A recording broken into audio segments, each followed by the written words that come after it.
भाजपसाठी जास्तीत जास्त उमेदवार निवडून आणणं हे अन्य कोणत्याही नेत्यापेक्षा देवेंद्र फडणवीसांसाठी अधिक आव्हानात्मक आणि त्यांच्यासाठी अधिक जबाबदारीचं ठरणार आहे. दुर्दैवाने समजा अजितदादांच्या पत्नींना पराभव पत्करावा लागला तर त्या पूर्णपणे पराभवाचं जे काही पाप असेल ते त्यांच्या कपाळावरती लिहिलं जाईल, त्यांच्या भाळी लिहिलं जाईल आणि ही जखम आयुष्यभर त्यांना वागवत राहावं लागेल. अशा वेळेला पक्ष जो काही उरला आहे तो सांभाळायचा, पुन्हा एकदा पुनरुज्जीवन द्यायचं आणि त्याच वेळेला भाजपच्या आव्हानाचा सामना करायचा.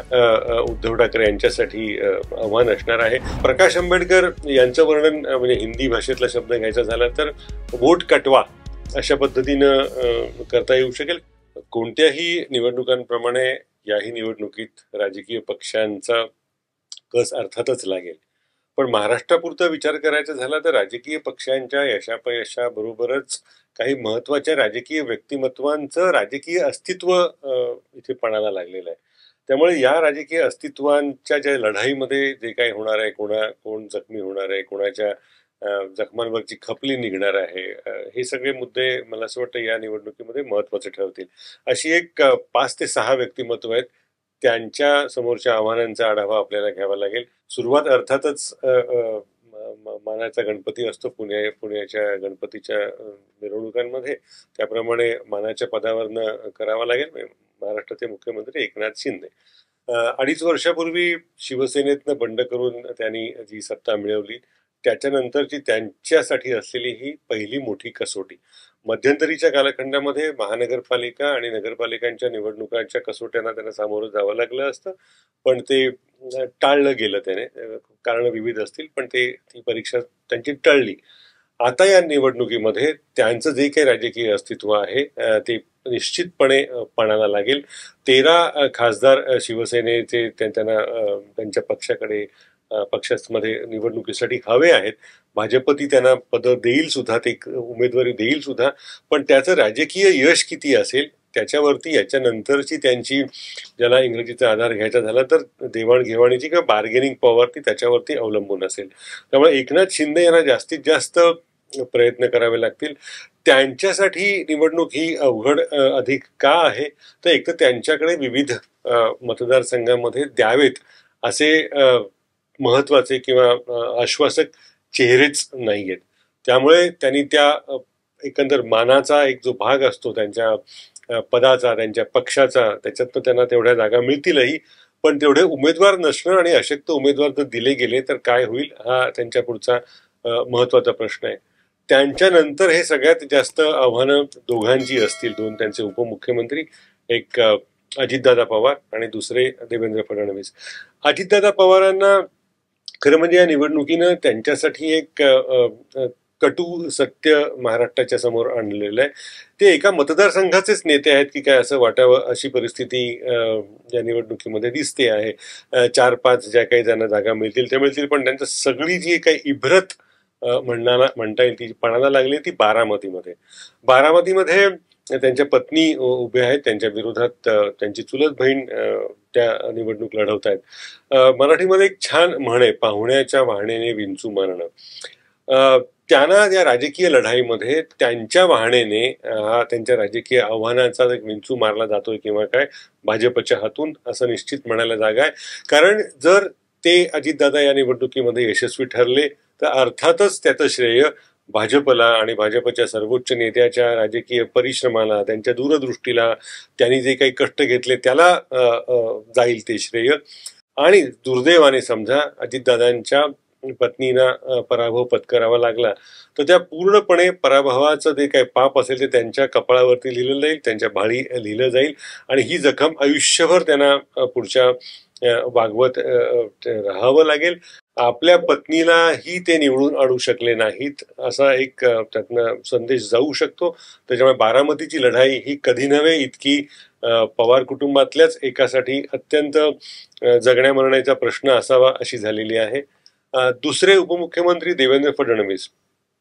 वास्तविक देवेंद्र फडणवीसांवर अन्याय या विरोधी पक्षीय किंवा अन्य पक्षीयांनी करण्याच्या ऐवजी त्यांच्याच पक्षाने केलेला आहे. एक तर अशा कार्यक्षमता असलेल्या नेत्याला उपमुख्यमंत्री पद घ्यायला लावणं इथपासनं आणखी एक उपमुख्यमंत्रीपद ज्याच्या विरोधात भाजप सतत लढत आलेला आहे त्यांना देणं. त्यामुळे ही लढाई देवेंद्र फडणवीस यांच्यासाठी वेगळ्या अर्थाने प्रतिष्ठेची ठरती आहे. कारण त्यांना स्वतःला काहीच याच्यामधनं मिळवायचं नाहीये, पण त्यांना सिद्ध मात्र जरूर करायचं आहे की अजूनही माझ्या नेतृत्वाला आव्हान देईल असं भाजपमध्ये दुसरा चेहरा नाही. त्यामुळे भाजपसाठी जास्तीत जास्त उमेदवार निवडून आणणं हे अन्य कोणत्याही नेत्यापेक्षा देवेंद्र फडणवीसांसाठी अधिक आव्हानात्मक आणि त्यांच्यासाठी अधिक जबाबदारीचं ठरणार आहे. ही जी संख्या आहे, गेल्या वेळेला 22-23 उमेदवार भाजपचे निवडून आलेले होते, त्याच्यात कमी जास्त होणं हे देवेंद्र फडणवीसांच्या राजकीय प्रभावात कमी जास्त होणं असेल. त्यामुळे एका बाजूला त्यांना स्वतःचा पक्ष सांभाळायचा आहे, त्या पक्षातले नाराज सांभाळायचे, ते मोठ्या प्रमाणावरती आहेत, अर्थात भाजपच्या शिस्तीच्या परंपरेमुळे ते समोर येणार नाहीत, पण आहेत हे तर आता जगजाहीर आहे. त्याच वेळेला एकनाथ शिंदे यांचा शिवसेना सांभाळायचा आहे, त्याच वेळेला अजितदादा यांची राष्ट्रवादी सांभाळायची आहे. त्यामुळे अशी एक तिहेरी कसरत देवेंद्र फडणवीस यांच्यासाठी ही निवडणूक म्हणजे आहे. आणि ते त्याच्यातनं कसे बाहेर पडतात हे त्यांच्यासाठी जसं महत्वाचं आहे, तसंच राज्य भाजपच्या नेतृत्वाच्या चेहऱ्यासाठी देखील महत्वाचं आहे. जर काही याच्यामध्ये त्यांच्या राजकीय ताकदीमध्ये पडझड झाली तर 4 महिन्यावर होऊ घातलेल्या विधानसभा निवडणुकांमध्ये महाराष्ट्र भाजपचा चेहरा कोण असेल हे त्याच्यावरती अवलंबून असेल. त्याच वेळेला त्यांचे आव्हानवीर आहेत उद्धव ठाकरे. आता उद्धव ठाकरे आणि देवेंद्र फडणवीस यांच्यात सध्या जे काही सुरू आहे ते खरं म्हणजे त्याचं वर्णन करायचं झालं तर कौटुंबिक न्यायालयामध्ये जवळपास 2 दशकाच्या संसारानंतर पती पत्नी जसे एकमेकांवर आरोप करतात त्या पातळीवर हे सगळं राजकारण चाललेलं आहे. 20-25 वर्षाचा शिवसेना भाजपचा स्नेह किंवा आघाडीचे संबंध होते, ते तुटल्यानंतर यांच्यातली जी काही आता वादावादी सुरू झालेली आहे ती नळावरच्या भांडणांसारखी झालेली आहे. तर उद्धव ठाकरेंसाठी हे पक्ष टिकवणं, त्याचबरोबर भाजपचं आव्हान पेलणं, त्यांच्यासाठी ही लढाई जशी देवेंद्र फडणवीसांसाठी तिहेरी आहे तशी दुहेरी लढाई उद्धव ठाकरे यांच्यासाठी आहे. शिवसेनेचा एक मोठा लचका त्यांच्या जवळचे सहकारी एकनाथ शिंदे घेऊन भाजपमध्ये गेलेले आहेत. भाजप आव्हानांची टक्कर मोठ्या प्रमाणावरती देतो आहे. अशा वेळेला पक्ष जो काही उरला सुरला आहे तो सांभाळायचा, त्याला पुन्हा एकदा पुनरुज्जीवन द्यायचं आणि त्याच वेळेला भाजपच्या आव्हानाचा सामना करायचा, हे उद्धव ठाकरे यांच्यासाठी आव्हान असणार आहे. याच्यात जर ते यशस्वी झाले तर अर्थातच एकनाथ शिंदे यांच्या शिवसेनेप्रमाणेच ते भाजपसाठी सुद्धा आव्हान असू शकेल. आणि त्यांच्या दुर्दैवाने जर त्यांना यश हवं तितकं मिळालं नाही तर एकनाथ शिंदे यांची शिवसेना राहिलेला जो काही शिवसेनेचा भाग आहे त्याचा आणखी एखादा मोठा घास घेऊ शकेल. त्यासाठी भाजप अर्थातच मदत करू शकेल. त्यामुळे उद्धव ठाकरे यांच्यासाठी सुद्धा ही लढाई तितकीच निकराची आहे. आणि या सगळ्या व्यक्तिमत्वांमध्ये एक वयोवृद्ध म्हणता येईल, वय हा शब्द उच्चारलेला आवडत नाही त्यांना, असे शरद पवार. त्यांनी खरं म्हणजे महाराष्ट्राच्या स्थापनेपासूनच्या लढायांचा इतिहास हा बघितलेला आहे. या लढाईत तर त्यांना ज्या कौटुंबिक पातळीवरती आणि राजकीय सुद्धा जे आव्हानांना तोंड द्यावं लागतंय ते कोणत्याही व्यक्तीच्या बाबतीत असं होऊ नये असं म्हणावं लागेल. त्यांच्यासाठी सुद्धा हे आव्हान दुहेरी आहे. अजूनही राष्ट्रीय पातळीवरती महाराष्ट्राचा चेहरा असा जेव्हा जेव्हा येतो राजकीय प्रश्न तेव्हा शरद पवार हेच नाव पुढे येतं. तर त्या चेहऱ्यामागची ताकद ही पूर्वी इतकी आहे किंवा काय हे शरद पवारांना सिद्ध करून दाखवावं लागेल. परत घरची एक लढाई आहे, म्हणजे मुलगी एका बाजूला तिसऱ्यांदा चौथ्यांदा या बारामतीवरती हक्क सांगतेय, तिला ते यश मिळवून देऊ शकतात का? आणि त्याच वेळेला पुतण्याची पत्नी सून या अर्थाने ती सुनेत्रा पवार लढाई मध्ये आहेत. त्यांचं याच्यामध्ये काय होणार हा खूप महत्वाचा प्रश्न आहे.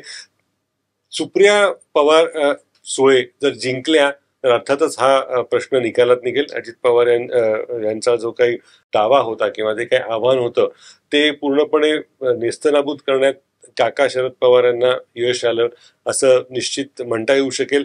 पण जर तसं झालं नाही तर उगवत्या सूर्याला नमस्कार करण्याच्या आपल्या परंपरेप्रमाणे राष्ट्रवादीत जे काही कोणी शिल्लक राहिलेले आहेत ते सुद्धा सगळे अजित पवार यांच्या पाठीमागे जाण्यात निश्चित उत्सुकतेने धावतील, कोणी त्यांच्या मागे राहणार नाही.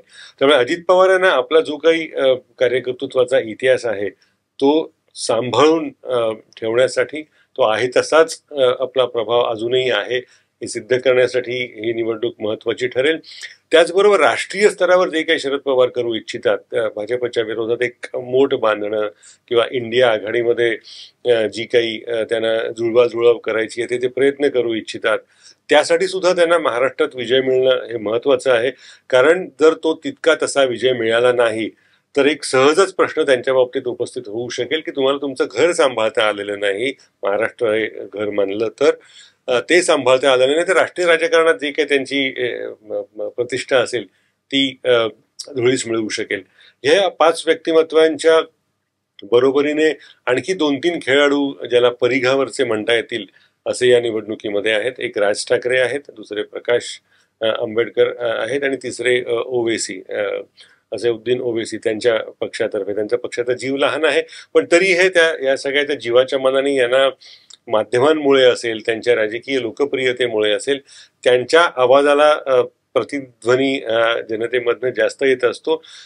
प्रकाश आंबेडकर यांचं वर्णन म्हणजे हिंदी भाषेतला शब्द घ्यायचा झाला तर वोट कटवा अशा पद्धतीनं करता येऊ शकेल. कारण त्यांच्या आतापर्यंत तो काही राजकीय इतिहास आहे तो भाजपचा विरोध करता करता भाजपला मदत करणं हे त्यांच्या राजकीय इतिहासाचं वैशिष्ट्य राहिलेलं आहे. प्रमोद महाजनांपासून त्यांनी ज्या पद्धतीनं आपला राजकीय जम बसवत आणलेला आहे त्याच्यामागचं इंगित हे आहे. तर आता त्यांच्या या वोट कटवागिरीच्या इतिहासाला भुलून अजूनही त्यांचे जे काही समर्थक आहेत किंवा मतदार आहेत ते त्यांच्या पक्षाला मत देतात का आता बास झालं, ज्याला स्ट्रॅटेजिक वोटिंग म्हणतात, ठरवून त्यांच्या पक्षाला मत न देणं असं काही होतं का हे बघणं महत्वाचं ठरेल. राज ठाकरे यांच्या बाबतीत एक पुणा मुंबईचा अपवाद सोडला तर बाहेर काही त्यांना स्थान आहे असं नाही. त्यांच्यावरती प्रामुख्याने जी जबाबदारी असेल ते राजकारणाच्या मनोरंजनीकरणाकडे जो काही सध्याचा एक कल आहे, गर्दी जमवणं आणि हशे आणि टाळे वगैरे वगैरे, त्याच्यापुरतीच ती जबाबदारी मर्यादित असेल. वास्तविक जर एखादी त्यांना जागा मिळाली असती तर त्यांचाही राजकीय कस जोखता आला असता. ती संधी टळलेली आहे. या राष्ट्रीय राजकारणात बहुजन विकास आघाडीचं किंवा प्रकाश आंबेडकरांचं ते स्थान आहे, तेच निधर्मी राजकारणाच्या मुद्द्यावरती ओवेसी यांचं आहे असं म्हणायला हवं.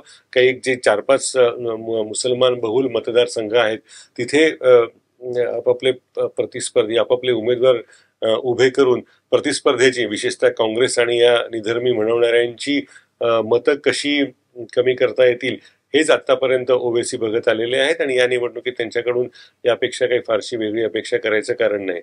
तर अशी ही या महाराष्ट्राच्या राजकीय पटलावरची व्यक्तिमत्व ही त्यांची लढाई लक्षात घ्यावी अशी आहे. रामदास आठवले वगैरे हे होते पण आता त्यांना लिंबूटिंबूचंही स्थान या राजकारणामध्ये राहिलेलं नाही. त्यामुळे ही जी आता एक 5-6 व्यक्तिमत्व आपण ज्यांचा उल्लेख केला त्यांचं यशापयश हे त्यांच्यासाठी ही निवडणूक म्हणजे जीवन मरणाच्या लढाई इतकं महत्वाचं असेल. ही राजकीय व्यक्तिमत्व निवडणुकीनंतर कशा, मराठीमध्ये खूप छान शब्द आहे, धड्या अंगाने घरी परती असं धडपडणाऱ्या मुलांना आई खेळायला जाताना सांगत असते. तर यातली किती व्यक्तिमत्व धड्या अंगाने निवडणुकीनंतर उभी राहतात हे बघणं कौतुकाचं आणि औत्सुक्याचं असेल.